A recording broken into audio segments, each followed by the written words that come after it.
And now, as we come to the final session of this incredible day, we're honored to welcome a leader whose journey is deeply rooted in gratitude, service, and vision. Please join me in welcoming Senior Presidential Director James Loh from Singapore. James has served on the APAC Field Advisory Council from 2022 to 2024, helping align regional leadership with Lifewave's global vision. He's been recognized with the Global Starlight Award in 2022 and the APAC Humanitarian Award in 2023, and is a two-time elite achiever in both 2024 and 2025. Today, James will be sharing on the topic of leaders' role during change, a timely and essential conversation about how to lead with positivity, clarity, vision, and empathy, especially in times of transition. He'll also explore how building the right culture, one rooted in gratitude and purpose, is key to team success and long-term sustainability. So let's lean in and finish strong. Please welcome James Loh to the stage.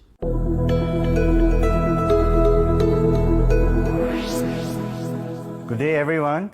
I'm truly honored to be able to share with you my journey in Lifewave.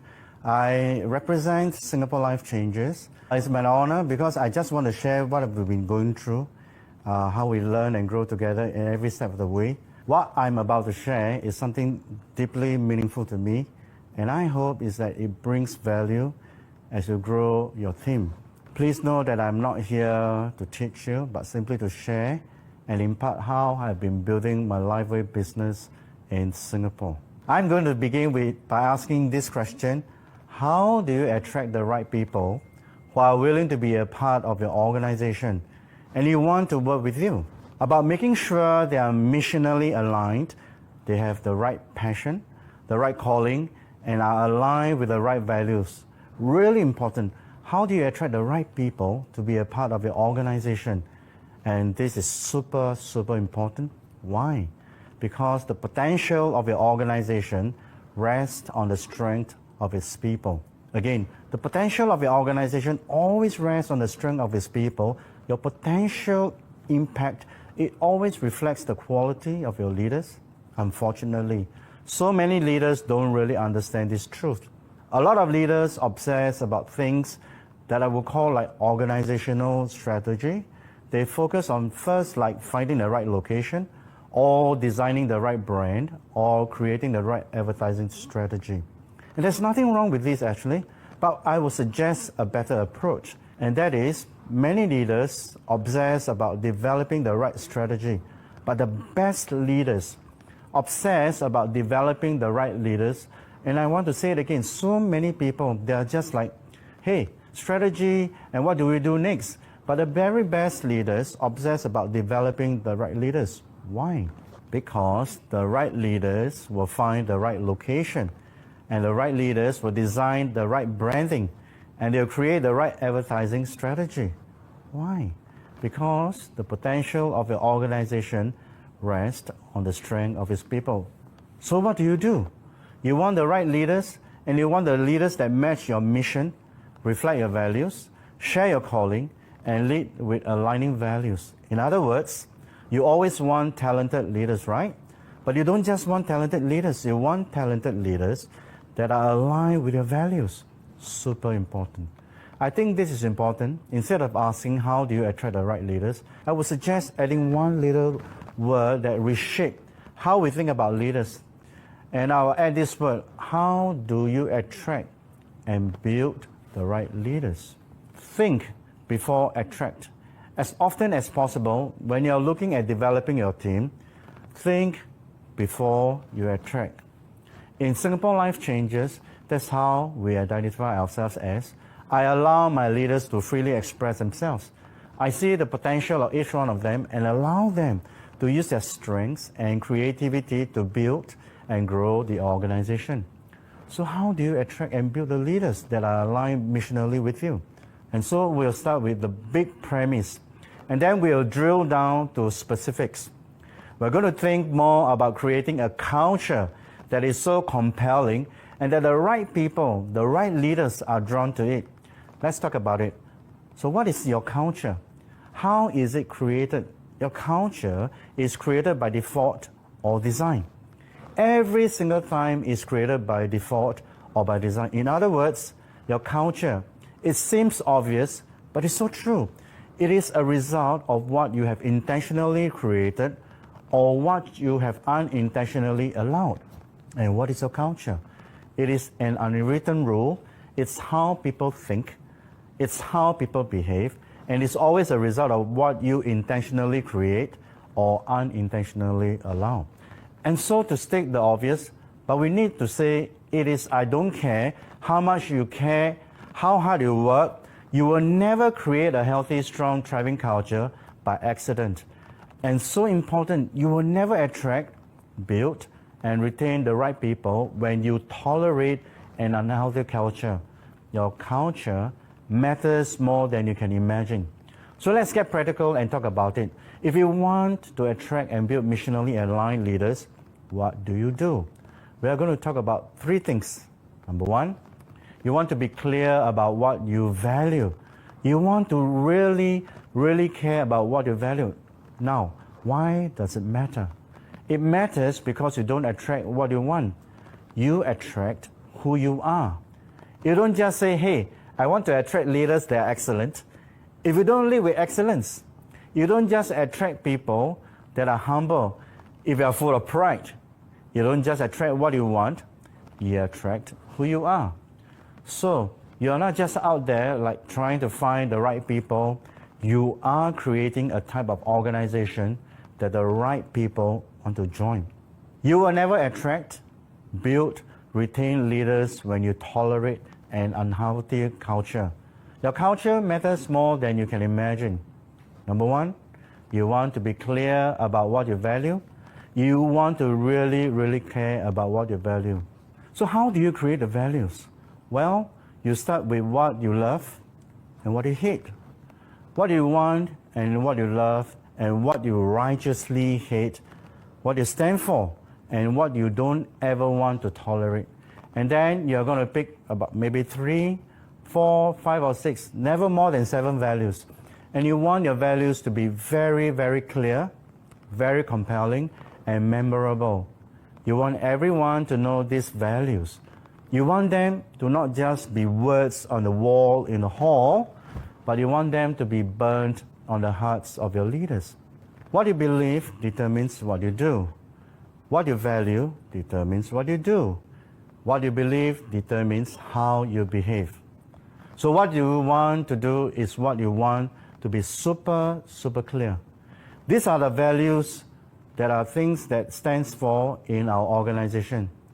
And we don't bend on those rules. So if you want to attract and build the right leaders, first, you have to be really, really clear about what you value. The second thing is you want to create a culture that unwaveringly reflects and protects your values. You want a culture that says, this is what we do, and we do it, and how we do it, and we never, ever do it that way, no matter what. Why? Again, I'll say it, your culture is created by default or by design. Your culture is a reflection of what you create or what you tolerate. So if you're looking at your culture today and you're going, we are not really getting the kind of people we want. It's probably because you don't have the kind of culture that you really want to attract those people. So if you don't like your culture, stop tolerating it and start creating it. How do you create culture? As simply as I can say, it is you are going to be clear about what you value, and you're going to reward it when you see it and correct it when you don't. You are going to be really, really clear. And then, as a leader, every time someone lives in those values, you report it, you reward it, you celebrate it, you cheer it on, and you say, hey, there it was, and that was great. You talk about it at meetings, you reward it when you see it, and you correct it when you don't. And you do that over and over again, and what you're doing is you're teaching your team how you think, how you behave, how you act, how you respond, and honestly, you teach them why you care about what you're doing, because it reflects your values. What does a strong culture do? It actually corrects wrong behavior. When the culture is strong, wrong behavior stands out, and the theme corrects it really, really quickly.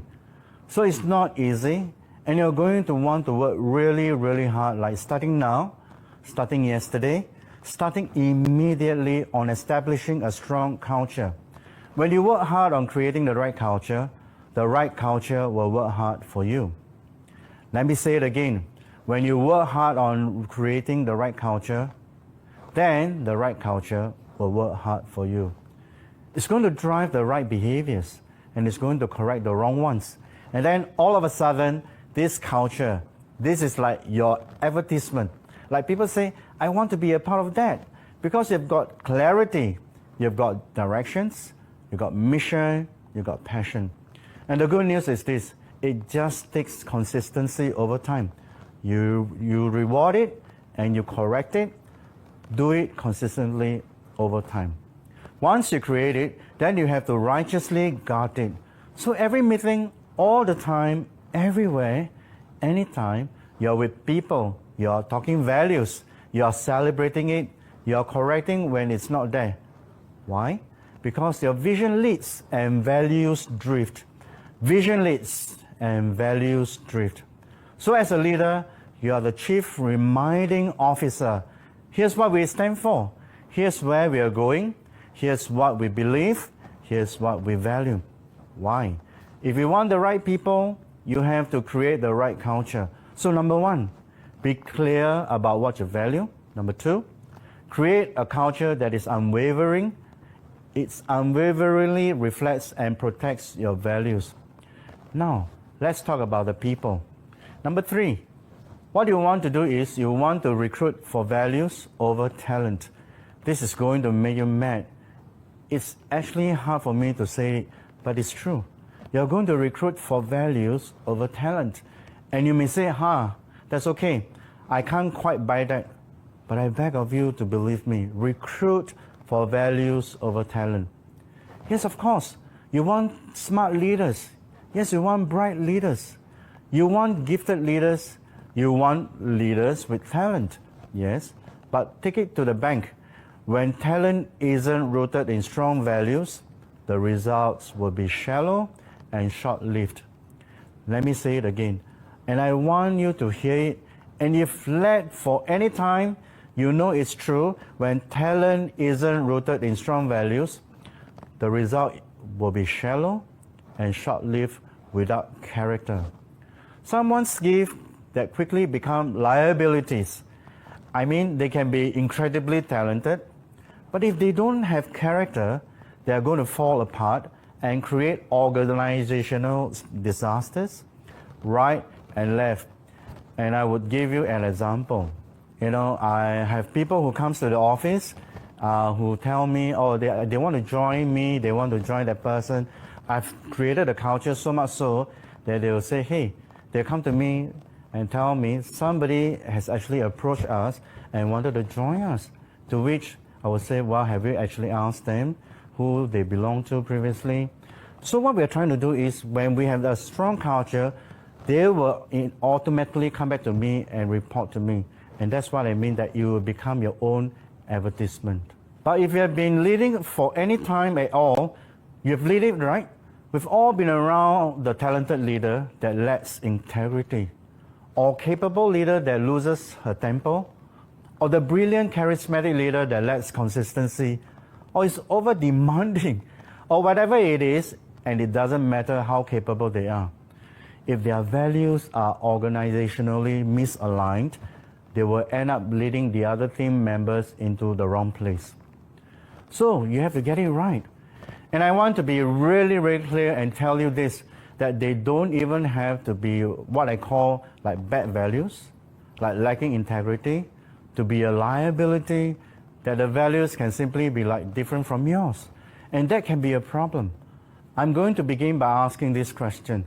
How do you attract the right people who are willing to be a part of your organization and they want to work with you?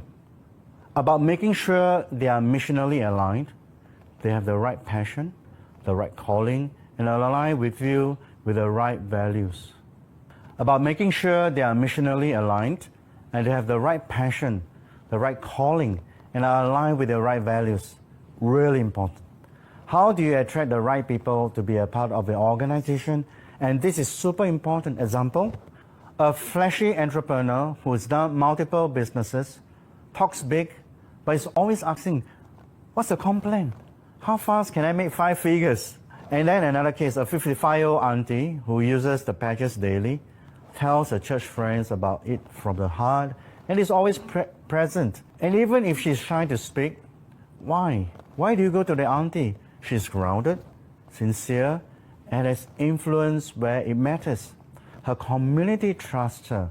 She might take longer to grow, but the team will have heart and loyalty. Another example, a speaker who can present to a room and sell big, but is always busy and rarely follows up with prospects or attends team meetings. Then another example, a quiet team member who always brings friends to events, follows up diligently and checks in on how her downlines are doing, even if she doesn't talk on stage. Why choose her? She embodies servant leadership. People trust her because she's dependable. She builds a stable team culture. And I give you those examples to tell you that the same is true for you. There's something that you value that makes you unique. There's something deep inside you, whether you lead a team or whatever it is, your family, that makes your family unique. And so you want to be really clear on what those values are. And when you're recruiting people, you want to recruit people that share your values. You would rather have a B-level leader with aligned values than an A player with misaligned values. Remember, this is so important. It's you can always teach skills, but you can't teach values. You can always help someone improve in their skills, but you can't change their heart. Only God can do that. Don't talk yourself into recruiting that person, especially when you're desperate. I've seen it many times. You have to be really on guard. When you're desperate, you have to remind yourself what you do is really, really, really important. And you'd rather wait longer to find the right person than recruit the wrong one when you're desperate. Why? Because culture is built by the right people you hire or you recruit. If you recruit people with the wrong values, you will never have the right culture. And without the right culture, you could never attract, build, and retain the right leaders. I've been truthful with you. If you have leaders with misaligned values, and they are, especially if they are high up in the organization, it makes the whole things unstable. What you have to do, and this is one of the reasons leadership's not easy, is if you have got a key leader or a key volunteer and they have misaligned values in the problem, you have to deal with the problem leader. If you don't deal with the problem, you have no idea how much credibility you are going to lose with the rest of your team, who are all looking on going, that's a problem. And our leaders aren't dealing with the problem. So, if you don't deal with the problem, eventually the problem isn't a problem, but you're the problem because you're not dealing with the root issue. So we've covered a lot of ground, and let's just kind of wrap it up. What are you? You are a mission-focused, value-driven servant leader. Whenever the mission is clear, the decisions are easy. Whenever the values are clear and celebrated, the culture becomes healthy. Healthy cultures attract healthy leaders. But you're not just attracting, you are building. And building is hard work. It takes a lot of time. When you attract great leaders, when you build great leaders, and you want to retain great leaders, what are you going to do? You have to let them lead. You have to cheer them on. You have to take risks. And you have to celebrate the wins. And before long, it may take 3 years or even 5 years. It could take a while. But before long, you're going to wake up and realize you are part of something special. And I want to tell you, it is almost impossible to fathom what God can do through a team of growing leaders aligned with missional passion and shared values. I'm going to wrap it up with a closing statement. When you humbly submit yourself to grow and be led into a mission that really matters, surround yourself with like-minded leaders, wholly obsessed to a mission. One day, you'll wake up and say, wow, somehow together, apart with other great servant leaders, we are actually making a difference in the world. And I want you to know you have that in you. You can make a difference. You can find the right people. Not just find the right people, you can build the right people. And together, you can build each other. And when you all get better, guess what? Everyone wins. Everyone, we know that everyone wins when the leader gets better. In the end, what are you? Mission-focused, value-driven servant leader. Thank you very much.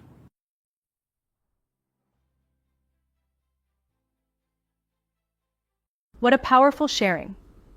With heartfelt insights and grounded wisdom from Senior Presidential Director James Loh. His message on leading through change and building a culture rooted in gratitude, clarity, and empathy is exactly what we need as we move forward, not just as individuals, but as a united, purpose-driven community.